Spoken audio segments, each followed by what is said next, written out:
5 Children in It, Chapter 3, Being Wanted. The morning after the children had been the possessors of boundless wealth and had been unable to buy anything really useful or enjoyable with it, except 2 pairs of cotton gloves, 12 penny buns, an imitation crocodile skin purse, and a ride in a pony cart, they awoke without any of the enthusiastic happiness which they had felt on the previous day when they remembered how they had had the luck to find a Psammead or Sam Fairy, and to receive its promise to grant them a new wish every day. For now they had had 2 wishes, beauty and wealth, and neither had exactly made them happy. But the happening of strange things, even if they are not completely pleasant things, is more amusing than those times when nothing happens but meals, and they are not always completely pleasant, especially on the days when it is cold mutton or hash. There was no chance of talking things over before breakfast, because everyone overslept itself as it happened, and indeed a vigorous and determined struggle to get dressed so as to only be 10 minutes late for breakfast. During this meal some efforts were made to deal with the question of the Psammead in an impartial spirit, but it is very difficult to discuss anything thoroughly and at the same time attend faithfully to your baby brother's breakfast needs. The baby was particularly lively that morning. He not only wriggled his body through the bar of his high chair and hung by his head, choking and purple, but he collared a tablespoon with desperate suddenness, hit Cyril heavily on the head with it, and then cried because it was taken away from him. He put his fist in his bread and milk and demanded nam, which was only allowed for tea. He sang, he put his feet on the table, he clamoured to "Go walkie." The conversation was something like this. "Look here, about that Sam Fairy. Look out, he'll have the milk over." Milk removed to a safe distance. "Yes, about that fairy." "No, lamb dear, give Panther the narky poon." Then Cyril tried. "Nothing we've had yet has turned out." "He nearly had the mustard that time." "I don't know whether we'd better wish." "Hello, you've done it now, my boy." And in a flash of glass and pink baby paws, the bowl of golden carp in the middle of the table rolled onto its side and poured a flood of mixed water and goldfish into the baby's lap and into the laps of the others.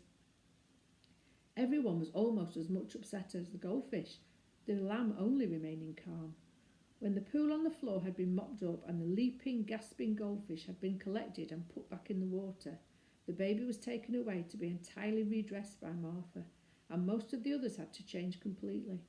The pinafores and jackets that had been bathed in goldfish and water were hung out to dry, and then it turned out that Jane must either mend the dress she had torn the day before or appear all day in her best petticoat. It was white and soft and frilly and trimmed with lace and very, very pretty, quite as pretty as a frock, if not more so. Only it was not a frock, and Martha's word was law. She wouldn't let Jane wear her best frock, and she refused to listen for a moment to Robert's suggestion that Jane should wear her best petticoat and call it a dress. "It's not respectable," she said, "and when people say that, it's no use anyone saying anything. You will find this out for yourself some day." So there was nothing for it but for Jane to mend her frock. The hole had been torn the day before when she happened to tumble down in the high street of Rochester, just where a water cart had passed on its silvery way. She had grazed her knee, and her stocking was much more than grazed, and her dress was cut by the same stone which had attended to the knee and the stocking. Of course the others were not such sneaks as to abandon a comrade in misfortune, so they all sat on the grass plot around the sundial, and Jane darned away for dear life. The lamb was still in the hands of Martha, having its clothes changed, so conversation was possible. Anthea and Robert timidly tried to conceal their inmost thoughts, which was that the Psammead was not to be trusted. But Cyril said, "Speak out, say what you've got to say. I hate hinting and don't know and that sneakish ways like that." So then Robert said, as in honour bound, "Sneak yourself. Anthea and me weren't so goldfish as you two were, so we got changed quicker, and we've had time to think it over. And if you ask me—" "I didn't ask you," said Jane, biting off a needleful of thread, as she had always been strictly forbidden to do. "I don't care who asks or who doesn't," said Robert, "but Anthea and I think the Psammead is a spiteful brute. If it can give us our wishes, I suppose it can give itself its own, and I feel almost sure it wishes every time that our wishes shan't do us any good. Let's let the tiresome beast alone and just go and have a jolly good time of thoughts on our own in the chalk pit. You will remember that the happily situated house where these children were spending their holidays lay between a chalk quarry and a gravel pit. Cyril and Jane were more hopeful. They generally were. I don't think the Psammead does it on purpose, Cyril said. And after all, it was silly to wish for boundless wealth. £50 in 2 shilling pieces would have been much more sensible. And wishing to be beautiful as the day was simply donkeyish. I don't want to be disagreeable, but it was. We must try to find a really useful wish and wish it. Jane dropped her work and said, I think so too. It's too silly to have a chance like this and not use it. I never heard of anyone else outside a book who had such a chance. There must be simply heaps of things we would wish for that wouldn't turn out like Dead Sea fish. Do let's think hard and wish something nice so that we can have a real jolly day, what there is left of it. Jane darned away again like mad, for time was indeed getting on and everyone began to talk at once.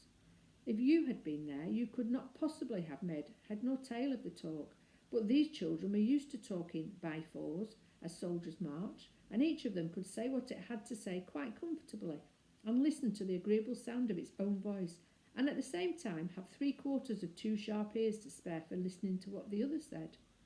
That is an easy example in multiplication of fractions, but as I dare say you can't even do that, I won't ask you to tell me whether 3/4 times 2 equals 1.5, but I will ask you to believe me that this was the amount of ear each child was able to lend to the others. Lending ears was common in Roman times, as we learn from Shakespeare, but I fear I'm getting too instructive. When the frock was darned, the start for the gravel pit was delayed by Martha's insisting on everybody washing its hands, which was nonsense, because nobody had been doing anything at all except Jane, and how can you get dirty doing nothing? That is a difficult question, and I cannot answer it on paper. In real life, I could very soon show you, or you me, which is much more likely. During the conversation in which the 6 ears were lent, there were 4 children, so that sum comes right. It had been decided that £50 in 2 shilling pieces was the right wish to have, and the lucky children, who could have anything in the wide world by just wishing for it, hurriedly started for the gravel pit to express their wishes to the Psammead. Martha caught them at the gate and insisted on their taking the baby with them. Not want him indeed. Why, everybody'd want him, a duck, with all their hearts they would. And you know you promised your ma to take him out every blessed day, said Martha. I know we did, said Robert in gloom, but I wish the lamb wasn't quite so young and small. It would be much better fun taking him out. He'll mend of his youngness with time, said Martha. And as for his smallness, I don't think you'd fancy carrying of him any more, however big he was. Besides, he can walk a bit, bless his little legs, a ducky. He feels the benefit of the new laid air, so he does, a pet. With this and a kiss, she plumped the lamb into Anthea's arms and went back to make new pinafores on the sewing machine. She was a rapid performer on this instrument. The lamb laughed with pleasure and said, Walkie with Panty, and rode on Robert's back with yells of joy, and tried to feed Jane stones, and altogether made himself so agreeable that nobody could long be sorry that he was of the party. The enthusiastic Jane even suggested that they should devote a week's wishes to assuring the baby's future by asking such gifts for him as the good fairies give to infant princes in proper fairy tales. But Anthea soberly reminded her that as the sand fairies' wishes only lasted till sunset, they could not ensure any benefit to the baby's later years, and Jane owned that it would be better to wish for £50 in 2 shilling pieces and buy the lamb a £3.15 rocking horse like those in the RV and Navy stores list with part of the money. It was settled that, as soon as they had wished for the money and got it, they would get Mr. Crispin to drive them into Rochester again, taking Martha with them if they could not get out of taking her, and they would make a list of the things they really wanted before they started. Full of high hopes and excellent resolutions, they went round the safe, slow cart road to the gravel pits, and as they went in between the mounds of gravel, a sudden thought came to them, and would have turned their ruddy cheeks pale if they had been children in a book. Being real live children, it only made them stop and look at each other with rather blank and silly expressions. For now they remembered that yesterday, when they had asked the Psammead for boundless wealth, and it was getting ready to fill the quarry with the minted gold of bright guineas, millions of them, it had told the children to run along outside the quarry for fear they should be buried alive in the heavy splendid treasure. And they had run. And so it happened that they had not had time to mark the spot where the Psammead was, with a ring of stones as before. and it was this thought that put such silly expressions on their faces. "Never mind," said the hopeful Jane, "we'll soon find him." But this, though easily said, was hard in the doing. They looked, and though they found their seaside spades, nowhere could they find the sand fairy. At last they had to sit down and rest, not at all because they were weary or disheartened, of course, but because the lamb insisted on being put down, and you cannot look very carefully after anything you may have happened to lose in the sand if you have an active baby to look after at the same time. Get someone to drop your best knife in the sand next time you go to the seaside, and then take your baby brother with you when you go to look for it, and you will see that I am right. The lamb, as Martha had said, was feeling the benefit of the country air, and he was as frisky as a sandhopper. The elder ones longed to go on talking about the new wishes that they would have when, or if, they found the Psammead again, but the lamb wished to enjoy himself. He watched his opportunity and threw a handful of sand into Anthea's face, and then suddenly burrowed his own head in the sand and waved his legs in the air. Then, of course, the sand got into his eyes, and as it had into Anthea's, and he howled. The thoughtful Robert had brought one solid brown bottle of ginger beer with him, relying on a thirst that had never yet failed him. This had to be uncorked hurriedly. It was the only wet thing within reach, and it was necessary to wash the sand out of the lamb's eyes somehow. Of course, the ginger hurt horribly, and he howled more than ever. And amid his anguish of kicking, the bottle was upset, and the beautiful ginger beer frothed out into the sand and was lost forever. It was then that Robert, usually a very patient brother, so far forgot himself as to say, "Anybody would want him indeed, only they don't. Martha doesn't, not really, or she'd jolly well keep him with her. He's a little nuisance, that's what he is. It's too bad. I only wish everyone did want him with all their hearts. We might get some peace in our lives." The lamb stopped howling now, because Jane had suddenly remembered that there is only one safe way of taking things out of little children's eyes, and that is with your own soft, wet tongue. It's quite easy if you love the baby as much as you ought to. Then there was a little silence. Robert was not proud of himself for having been so cross, and the others were not proud of him either. You often notice that sort of silence when someone has said something it ought not to, and everyone else holds its tongue and waits for the one who oughtn't to have said it is sorry. The silence was broken by a sigh, a breath suddenly let out. The children's heads turned as if there had been a string tied to each nose, and someone had pulled all the strings at once. And everyone saw the sand fairy sitting quite close to them, with the expression which it used as a smile on its hairy face. "Good morning," it said. "I did that quite easily. Everyone wants him now." "It doesn't matter," said Robert sulkily, because he knew he had been behaving rather like a pig. "No matter who wants him, there's no one here to anyhow." "Ingratitude," said the Psammead, "is a dreadful vice." "We're not ungrateful," Jane made haste to say, "but we didn't really want that wish. Robert only just said it. Can't you take it back and give us a new one?" "No, I can't," the sand fairy said shortly, chopping and changing. "It's not business. You ought to be careful what you do wish for. There was a little boy once, he'd wished for a plesiosaurus instead of an ichthyosaurus, because he was too lazy to remember the easy names of everyday things, and his father had been very vexed with him, and had made him go to bed before tea time, and wouldn't let him go out in the nice flint boat along with the other children. It was the annual school treat next day, and he came and flung himself down near me on the morning of the treat, and he kicked his little prehistoric legs about and said he wished he was dead. And of course then he was." "How dreadful," all the children said together. "Only till sunset, of course," the Psammead said. "Still, it was quite enough for his father and mother, and he caught it when he woke up, I can tell you. He didn't turn to stone, I forget why. But there must have been some reason.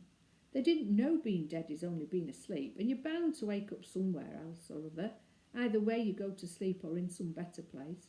You may be sure he caught it, giving them such a turn. Why, he wasn't allowed to taste megatherium for a month after that.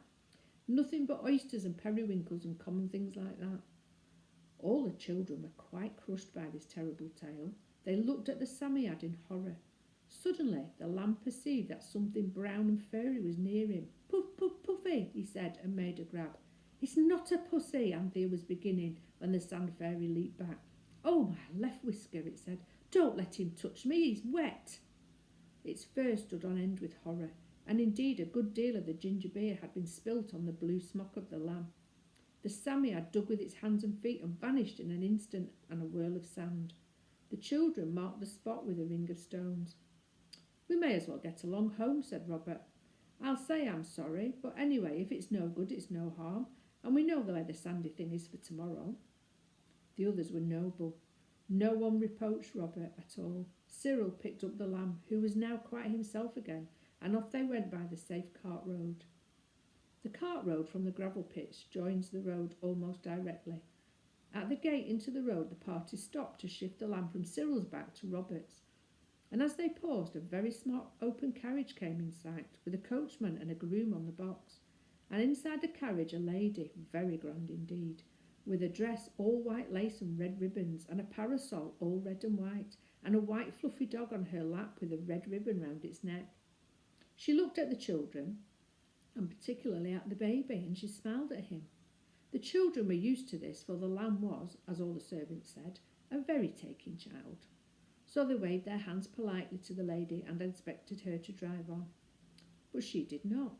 Instead, she made the coachman stop, and she beckoned to Cyril, and when he went up to the carriage she said, "Oh, what a dear darling duck of a baby. Oh, I should so like to adopt it. Do you think its mother would mind?" "She'd mind very much indeed," said Anthea shortly. "Oh, but I should bring it up in luxury, you know. I am Lady Chittenden. You must have seen my photograph in the illustrated papers. They call me a beauty, you know, but of course that's all nonsense. Anyway," she opened the carriage door and jumped out. She had the wonderfulest red high-heel shoes with silver buckles. "Let me hold him for a minute," she said, and she took the lamb and held him very awkwardly, as if she were not used to babies. Then suddenly she jumped into the carriage with the lamb in her arms and slammed the door and said, "Drive on!" The lamb roared, the little white dog barked, and the coachman hesitated.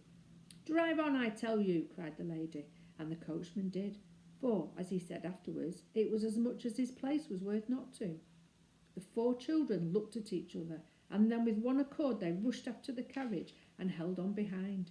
Down the dusty road went the smart carriage, and after it at double quick time ran the twinkling legs of the lamb's brothers and sisters.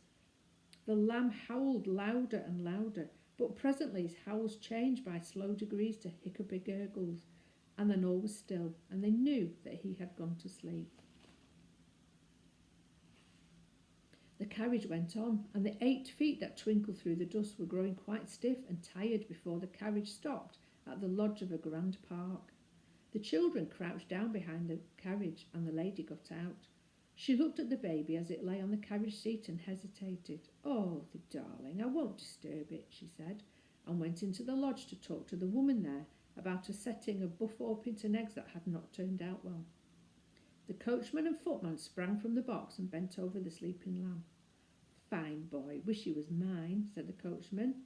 "He wouldn't favour you much," said the groom sourly. "Too handsome." The coachman pretended not to hear. He said, "Wonder at her now, I really do. Hates kids, got none of her own, and can't abide other folks's." The children, crouching in the white dust under the carriage, exchanged uncomfortable glances. "Tell you what," the coachman went on firmly, "blowed if I don't hide the little nipper in the hedge and tell her his brothers took him. Then I'll come back for him afterwards." "No, you don't," said the footman. "I took to that kid as never was. If anyone's to have him, it's me, so there." "Stow your gab," the coachman rejoined. "You don't want no kids, and if you did, one kid's the same as the other to you. But I'm a married man and a judge of breed. I knows a first-rate yearling when I sees him. I'm a-going to have him at least soon as mended." "I should have thought," said the footman sneeringly, "you'd almost have enough. What with Alfred and Albert and Louise and Victor Stanley and Helena Beatrice and another." The coachman hit the footman in the chin. The footman hit the coachman in the waistcoat. The next minute the two were fighting here and there, in and out, up and down, and all over everywhere, and the little dog jumped on the box of the carriage and began barking like mad. Cyril, still crouching in the dust, waddled on bent legs to the side of the carriage, farthest from the battlefield. He unfastened the door of the carriage. The 2 men were far too occupied with their quarrel to notice anything, took the lamb in his arms and, still stooping, carried the sleeping baby a dozen yards along the road to where a stile led into a wood. The others followed, and there, among the hazels and young oaks and sweet chestnuts, covered by high, strong-scented bracken, they all lay hidden till the angry voices of the men were hushed at the angry voice of the red and white lady. And after a long and anxious search, the carriage at last drove away. "Oh, my only hat," said Cyril, drawing a deep breath as the sounds of the wheels at last died away. "Everyone does want him now, and no mistake. That Sammyhead has done it again, tricky brute. For any sake, let's get the kid safe home." So they peeped out, and finding on the right hand only lonely white road, and nothing but lonely white road on the left, they took courage, and the road, Anthea carrying the sleeping lamb. Adventures dogged their footsteps. A boy with a bundle of faggots on his back dropped his bundle by the roadside and asked to look at the baby, and then offered to carry him. But Anthea was not to be caught that way twice. They all walked on, but the boy followed, and Cyril and Robert couldn't make him go away till they had more than once invited him to smell their fists. Afterwards, a little girl in a blue and white check pinafore actually followed them for a quarter of a mile, crying for the precious baby. And then she was only got rid of by threats of tying her to a tree in the wood with all their pocket handkerchiefs. "So that bears can come and eat you as soon as it gets dark," said Cyril severely. Then she went off crying. It presently seemed wise to the brothers and sisters of the baby, who was wanted by everyone, to hide in the hedge whenever they saw anyone coming, and thus they managed to prevent the lamb from arousing the inconvenient affection of a milkman, a stonebreaker, and a man who drove a cart with a paraffin barrel at the back of it. They were nearly home, and the worst thing of all happened. Turning a corner, they suddenly came upon two vans, a tent, and a company of gypsies encamped by the side of the road. The vans were hung all around with wicker chairs and cradles and flower stands and feather brushes. A lot of ragged children were industriously making dust pies in the road. Two men lay on the grass, and three women were doing the family washing in an old red watering can with the top broken off. In a moment, all the men, women and children surrounded Anthea and the baby. "Let me hold him, little lady," said one of the women, who had a mahogany-coloured face and dust-coloured hair. "I won't hurt a hair of his head, the little picture." "I'd rather not," said Anthea. "Let me have him," said the other woman, whose face was also the hue of mahogany and her hair jet black in greasy curls. "I've 19 of my own, so I have." "No," said Anthea bravely, but her heart beat so that it nearly choked her. Then one of the men pushed forward. "Swelp me if it ain't," he cried. "My own long-lost child. Have he a strawberry mark on his left ear? No? Then he my own baby, stolen from me in innocent infancy. Hand him over. I will not have the law on you this time." He snatched the baby from Anthea, who turned scarlet and burst into tears of pure rage. The others were standing quite still. This was much the most terrible thing that had ever happened to them.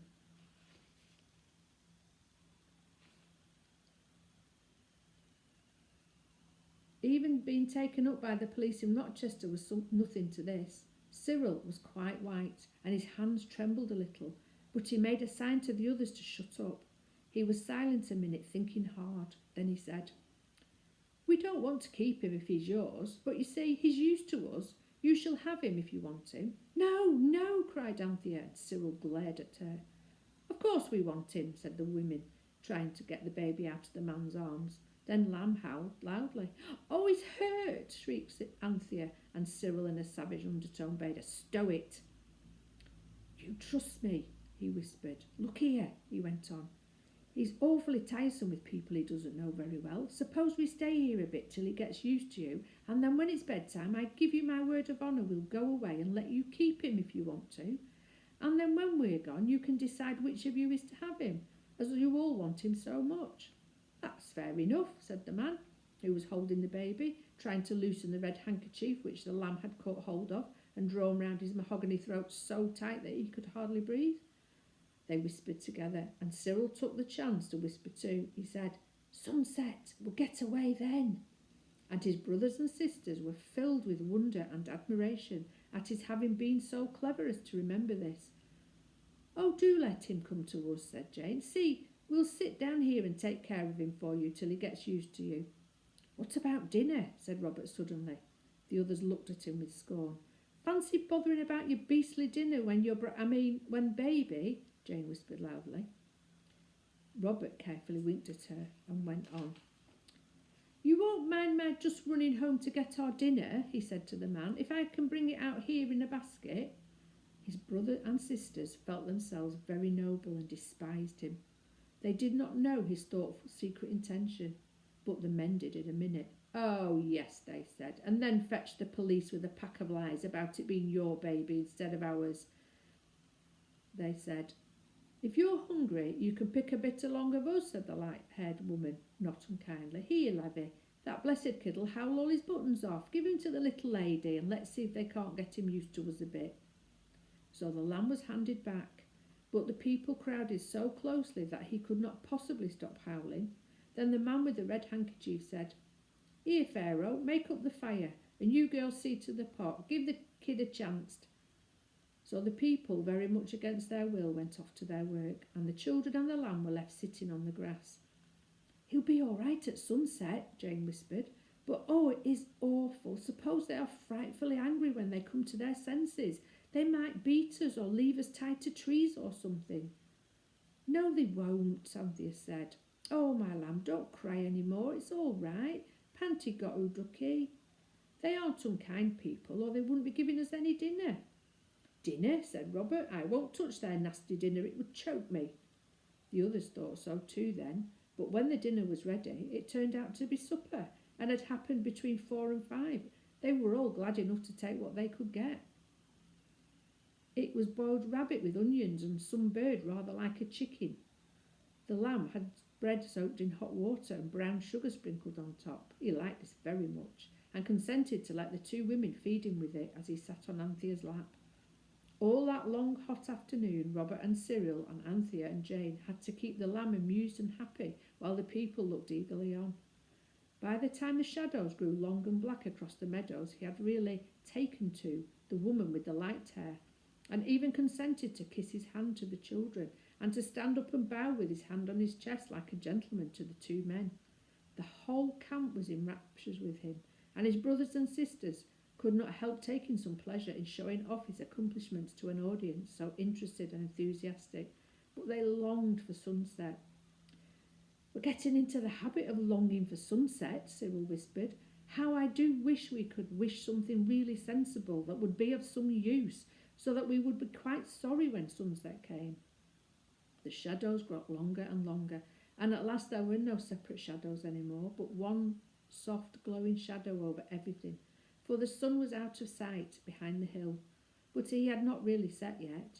The people who make the laws about lighting bicycle lamps are the people who decide when the sun sets. He has to do it too, the minute, or they would know the reason why. But the people were getting impatient. Now, young uns, the red handkerchief man said, it's time you were laying of your heads on your pillars, so it is. The kid's all right and friendly with us now, so you just hand him over and sling that hook of yours, like you said. The women and children came crowding round the lamb. Arms were held out, fingers snapping invitingly, friendly faces beaming with admiring smiles. But all failed to tempt the loyal lamb. He clung with arms and legs to Jane, who happened to be holding him, and uttered the gloomiest roar of the whole day. It's no good, the woman said. Hand the little poppet over, miss. We'll soon quiet him. And still the sun would not set. Tell her about how to put him to bed, whispered Cyril. Anything to gain time, and be ready to bolt when the sun really does make its silly old mind to set. Yes, I'll hand him over in just 1 minute, Anthea began, talking very fast. But do let me just tell you, he has a warm bath every night and cold in the morning, and he has a crockery rabbit to go into the warm bath with him, and little Samuel saying his prayers in white china on a red cushion for the cold bath, and if you let soap get into his eyes, the lamb. Lamkies, he said. He had stopped roaring to listen. The woman laughed, as if I hadn't never had bath the baby. Come, give him a hold of him. Come to Millie, my little precious. Go away, Ugzy, replied the lamb at once. Yes, but, Anthea went on, about his meals, you really must let me tell you he has an apple or a banana every morning, and bread and milk for breakfast, and an egg for his tea sometimes, and I've brought up 10, said the black ringleted woman, besides the others. Come, miss, and hand him over. I can't bear it no longer. I must give him a hug. We ain't settled yet whose he's to be, Esther, said one of the men. It won't be you, Esther, with 7 of them at your tail already. I ain't so sure of that, said Esther's husband. And ain't I nobody to have no say either, said the husband of Amelia. Zillah, the girl said, and me, I'm a single girl, and no one but him to look after. I ought to have him. Hold your tongue, shut your mouth. Don't you show me none of your impertinence. Everyone was getting very angry. The dark faces were frowning and anxious looking. Suddenly a change swept over them, as if some invisible sponge had wiped away these cross and anxious expressions and left only blank.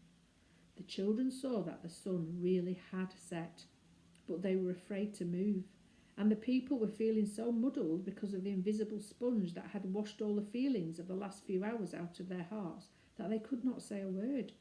The children hardly dared to breathe. Suppose the people, when they recovered speech, should be furious to think how silly they had been all day. It was an awkward moment. Suddenly, Anthea, greatly daring, held out the lamb to the red-handkerchief man. Here he is, she said. The man drew back. I shouldn't like to deprive you, miss, he said hoarsely. Anyone who likes can have my share of him, said the other man. After all, I've got enough of my own, said Esther. He's a nice little chap, though, said Amelia. She was the only one who now looked affectionately at the whimpering lamb. Zillah said, if I don't think I must have had a touch of the sun, I don't want him. Then shall we take him away, said Anthea. Well, suppose you do, said Pharaoh heartily, and we'll say no more about it. And with great haste all the gypsies began to be busy about their tents for the night. All but Amelia. She went with the children as far as the bend in the road, and there she said, let me give him a kiss, miss. I don't know what made us behave so silly. We don't usually steal babies, whatever they tell you. We've enough of our own mostly, but I've lost all mine. She leaned towards the lamb, and he, looking in her eyes, unexpectedly put up a grubby soft paw and stroked her face. Poor, poor, said the lamb, and he let the woman kiss him.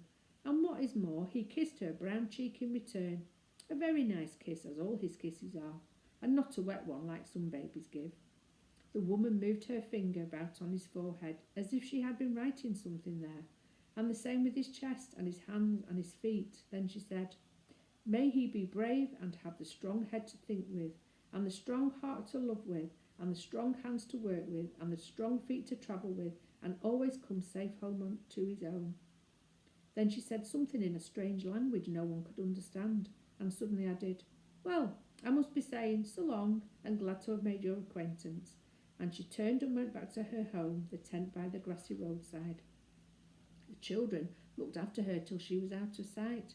Then Robert said, how silly of her. Even Sunset didn't put her right. What rot she talked. Well, said Cyril, if you ask me, I think it was rather decent of her. Decent, said Anthea. It was very nice indeed of her. I think she's a dear. She's just too frightfully nice for anything, said Jane. And they went home, very late for tea and unspeakably late for dinner.